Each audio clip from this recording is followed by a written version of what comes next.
Ok, galera, vamos continuar então as nossas aulas de robótica. Lembrando, aqui eu vou estar tentando apenas, entre aspas, replicar as aulas do professor no YouTube para que alunos que forem fazer essas matérias possam, se quiserem, ter um norte, saber o que estudar antes das aulas ou antes de cursar a matéria, se alguém quiser estudar a matéria nas férias, por exemplo.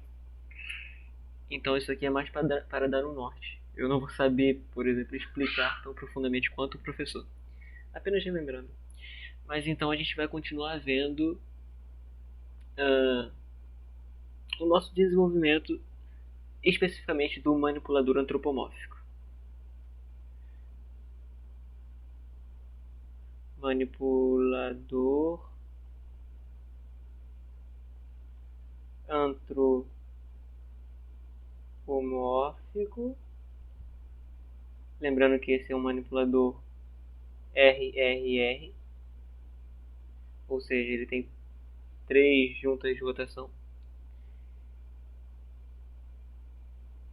completo. Então vamos lá, o que temos visto até agora. Deixa eu pegar uma figura aqui que o professor desenhou esses dias, que vai apresentar um manipulador antropomórfico completo. Não se atente a todos os detalhes da figura, eles vão ser vistos provavelmente no próximo vídeo ou no outro ainda. Essa figura aqui é mais recente. Essa aula é do dia referente à aula do dia 27 de março. Já essa figura é mais recente. Eu gostei muito dela, o professor desenha muito bem.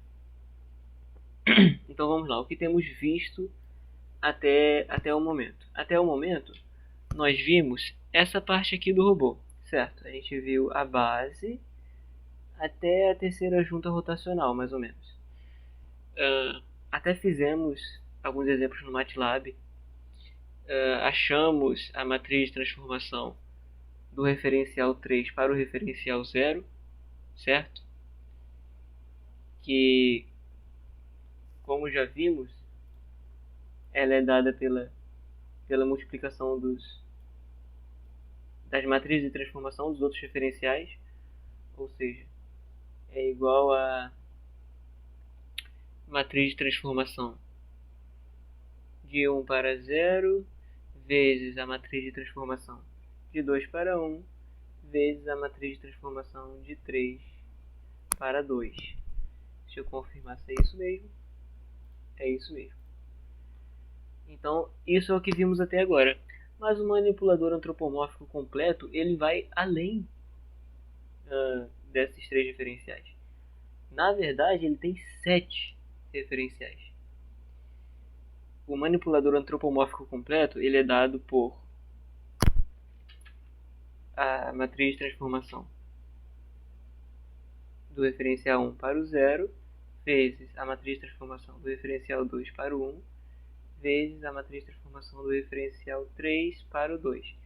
Esse aqui é o que vimos até agora, que digamos é o braço do manipulador. Mas tem mais.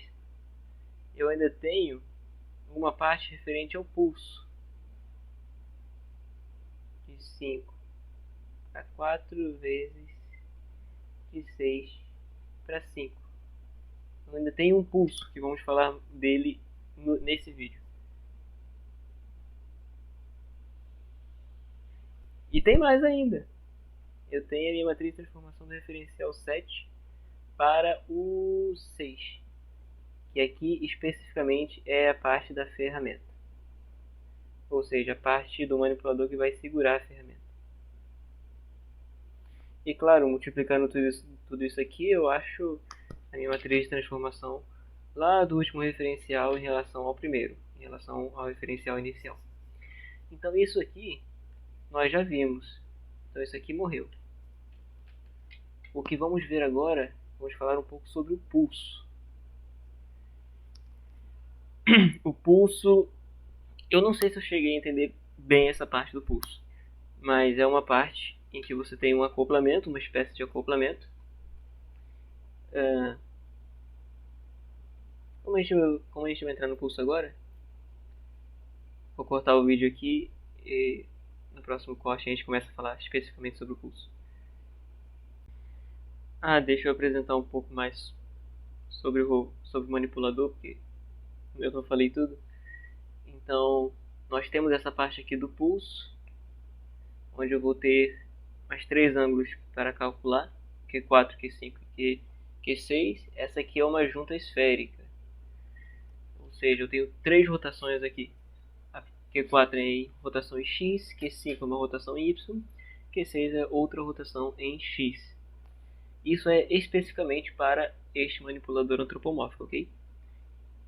E essa é uma parte do pulso, por quê? Porque, digamos, no final dele eu tenho uma flange aqui, um flange, que vai segurar a parte que segura a ferramenta. Ok? Então, nessa junta esférica aqui, onde os 3 referenciais se encontram, referencial 4, 5 e 6, dela até a flange eu tenho uma distância, um comprimento, um LP, ou seja, o comprimento do pulso.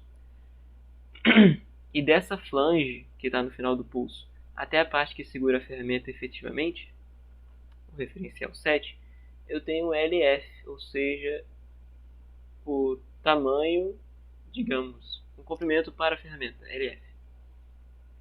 Então esse seria o manipulador antropomórfico completo apresentado assim por cima. Esse triângulo aqui é apenas uma base que a gente vai ver, é uma questão de tarefa. Aqui, só para comentar, o professor estava falando num caso em que o manipulador está segurando uma caneta e a caneta tem que percorrer nesse sentido aqui, desse plano inclinado.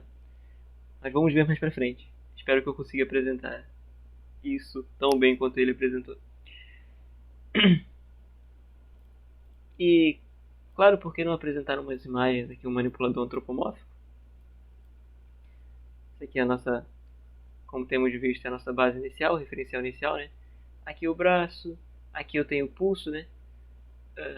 Ou seja, uma junta esférica, Q4, Q5, Q6, 3 rotações aqui. Aqui eu tenho a flange, e aqui entraria alguma coisa que seguraria a ferramenta. Você pode encontrar isso em alguns sites também.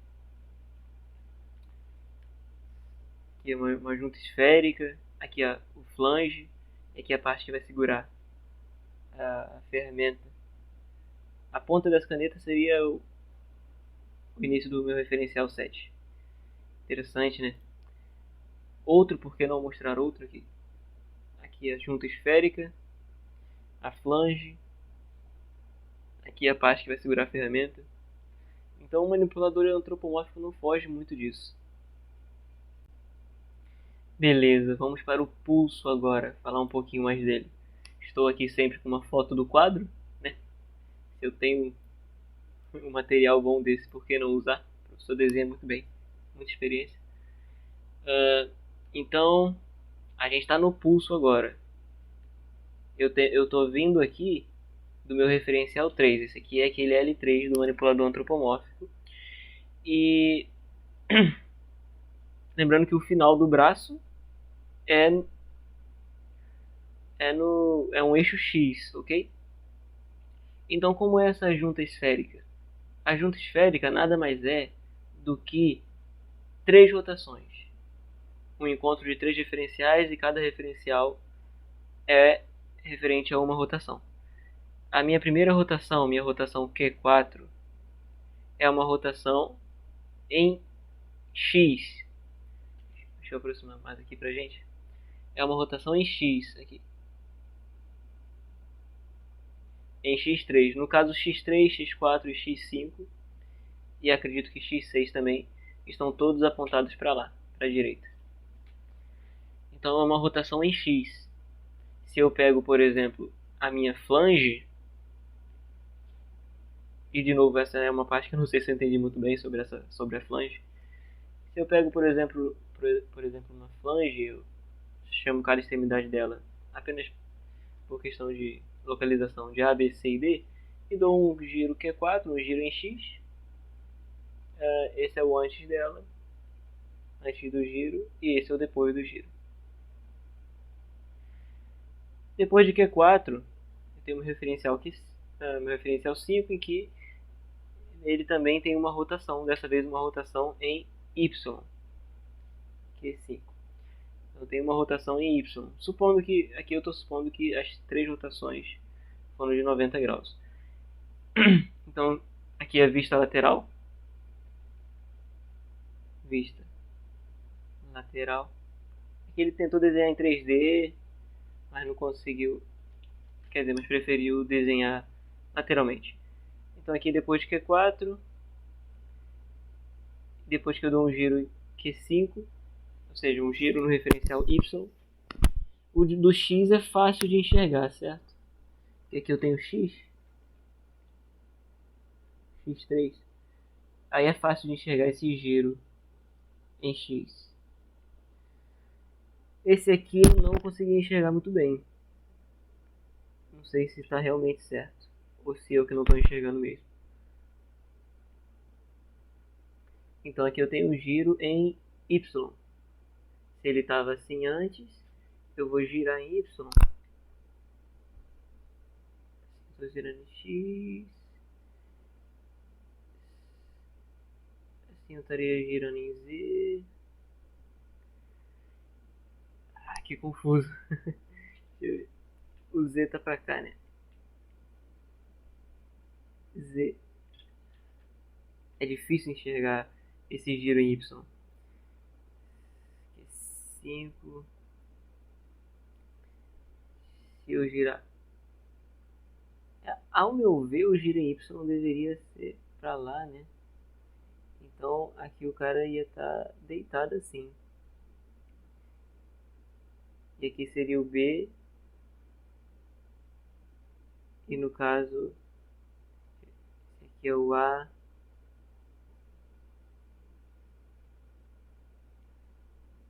A, D, C. Aqui no meio seria o D. Aqui seria o C. Aí depois o B, A, D. Então quando eu virasse assim, aqui seria o D.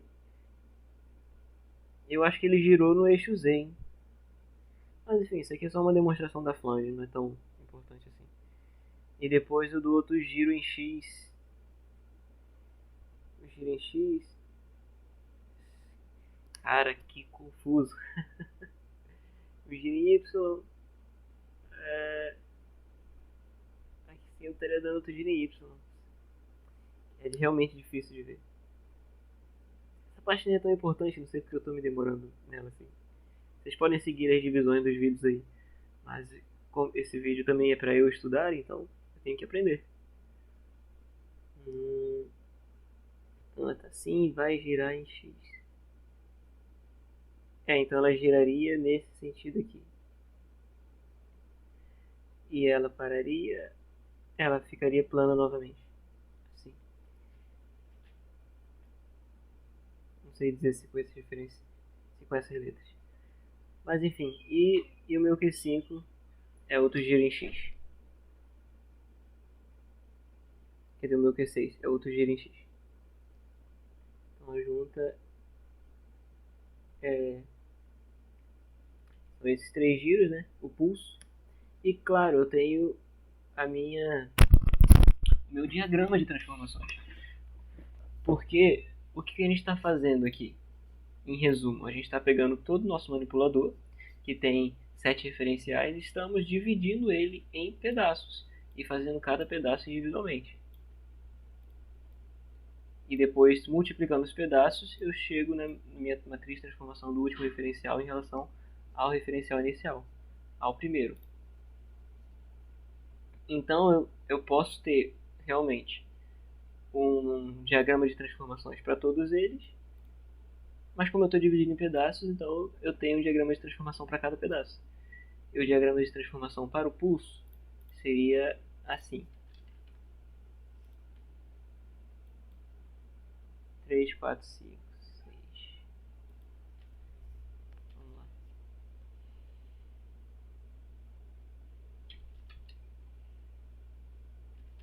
Pinta de branco.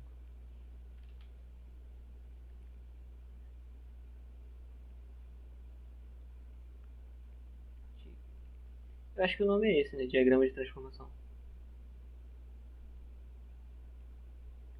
Ou diagrama de transformações.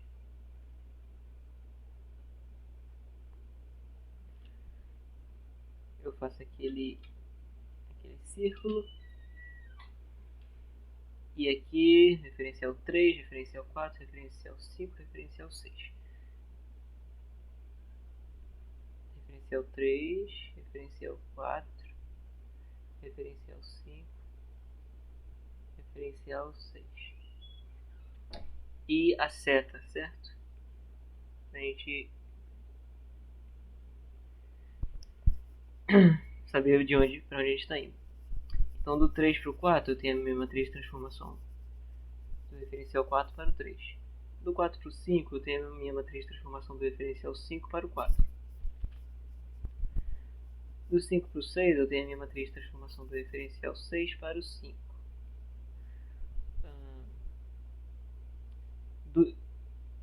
E eu posso fazer toda essa volta, mas o objetivo aqui seria encontrar qual é a minha matriz de transformação do referencial 6 para o 3.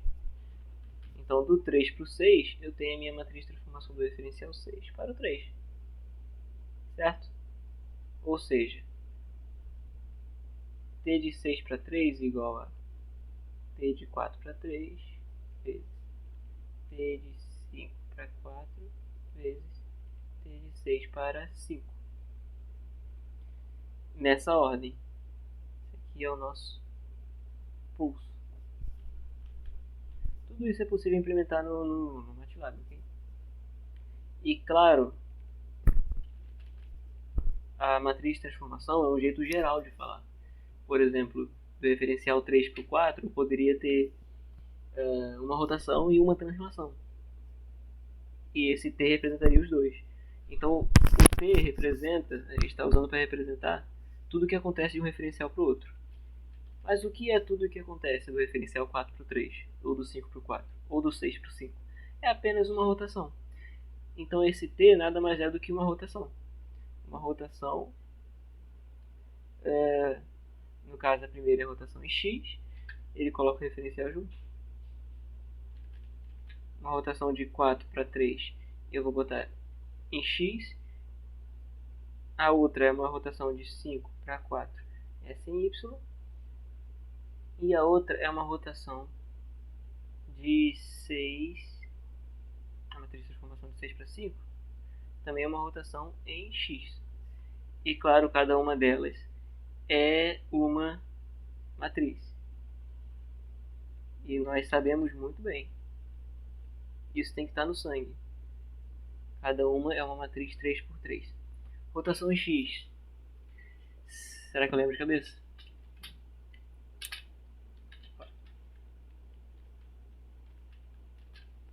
Para.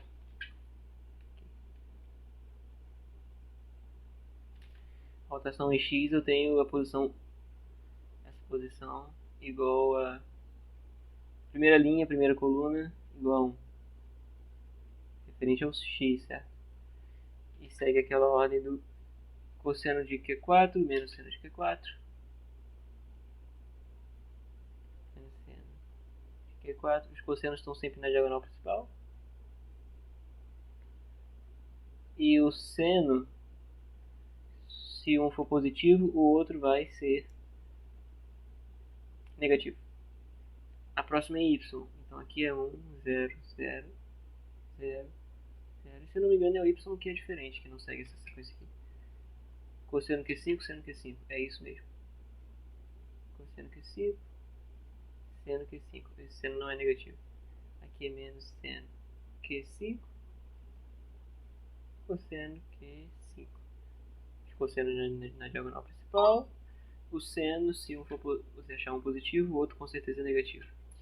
E aqui é outra rotação em x. 1, 0, 0, 0, 0. Cosseno de Q6 menos seno de Q6, seno de Q6, cosseno de Q6. Você fazendo a multiplicação dessas três matrizes, simbolicamente mesmo, você encontra a matriz de transformação de 6 para 3 simbólica. E apenas mais alguns detalhes: o braço, mais pulso, mais efetuador, é o que queremos achar. Do referencial 6 para o 7, o referencial 7 é onde vai estar efetivamente a ferramenta. Okay?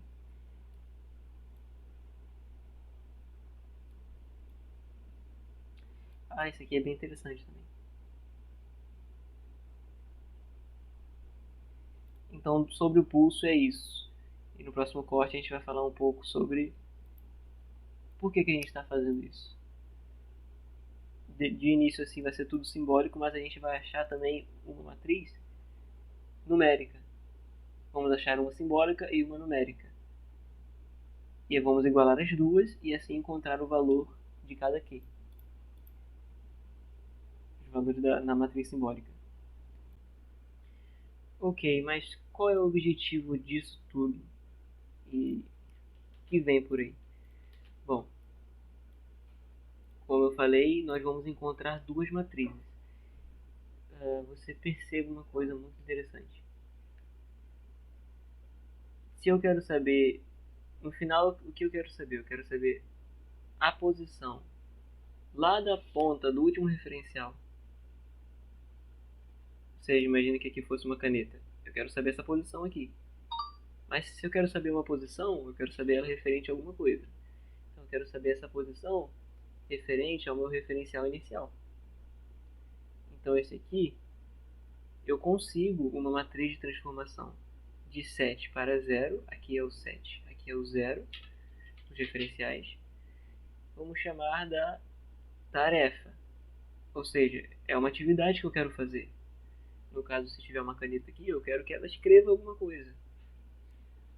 Mas olha que interessante, eu também consigo sair daqui e, para chegar lá no referencial inicial, seguir todo esse caminho, vir para cá, vir para cá, vir para cá, vir para cá, certo? Vamos chamar esse aqui de, eu vou ter uma matriz de transformação aqui também, de 7 para 0, do manipulador. E olha que interessante, a matriz de transformação de 7 para 0 da tarefa, ela vai ser uma matriz numérica. Por que vai ser uma matriz numérica?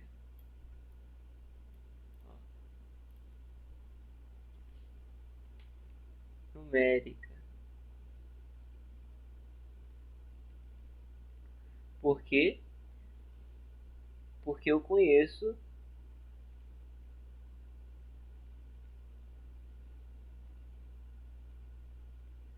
as posições.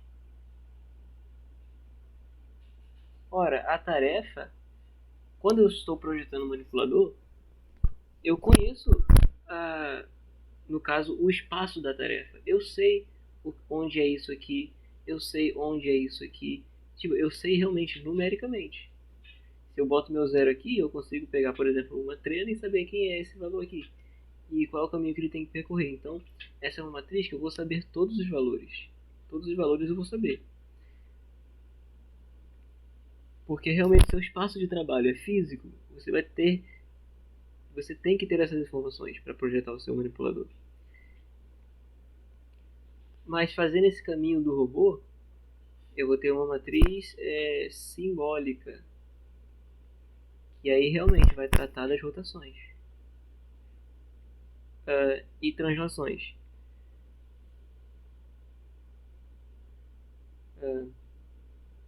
Com rotações e translações inicialmente desconhecidas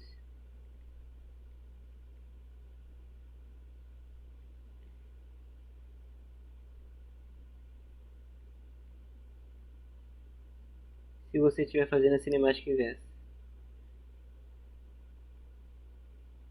em que você entra com o que você quer fazer no final do manipulador e ele tem que dar quais são as rotações e translações para isso.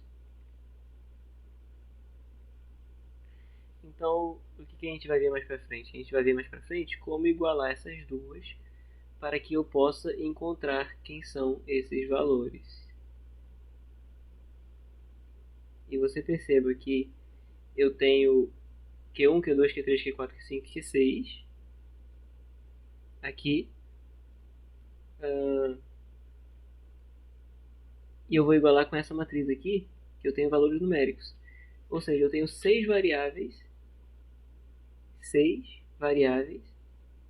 e eu vou ter 12 igualdades. Pois isso aqui é igual a isso, isso é igual a isso, isso é igual a isso. E cada um desses termos, a x, bx, cx, vão ser o que? Vão ser um seno de que alguma coisa, um cosseno de que alguma coisa. Então eu vou ter 6 variáveis e 12 equações para que a gente possa brincar e encontrar relações, seja com arco-cossenos, arco-senos, arco-tangentes, para encontrar os Ks. Então isso nós vamos ver mais para frente.